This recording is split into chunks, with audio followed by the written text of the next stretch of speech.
In today's video, I'm going to teach you how to find base ID and API key in Airtable. If you're connecting Airtable to another tool, there's a good chance you'll need to identify your base ID. This is a short string in your Airtable URL, and once you know where to look, it's very easy to find. In this walkthrough, I'll show you exactly where it is and how to recognize it clearly so you can copy the right part without confusion. To begin, go to your project in Airtable. Open the specific base you want to work with because the base ID is tied to that exact base. Make sure you're inside the correct project before moving on. This helps avoid copying an ID from the wrong place, especially if you manage multiple Airtable bases.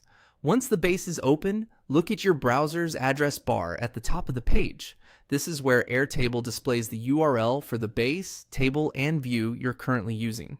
The base ID is embedded inside that URL. So everything you need is already visible right there in your browser. Now focus on the part of the URL that starts with app. In Airtable, the base ID is the character string that begins with those 3 letters. It will usually look like a longer code made up of letters and numbers. That entire section is the identifier for your base. Next, continue reading that same part of the URL until you reach the next /. The base ID ends right before that slash. So, in other words, you want to key only the string that starts with app and stops before the next slash appears. Be careful not to include any extra characters before or after it, because even a small mistake can cause connection issues in whatever tool you're using. A helpful tip here is to click directly into the address bar and highlight only that section. If needed, paste it somewhere temporary so you can double check that you copied the full ID correctly.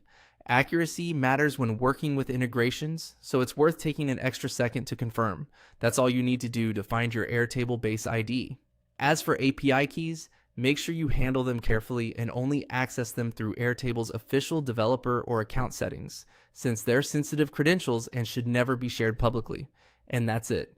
You now know how to quickly find the base ID in Airtable by using the URL in your browser.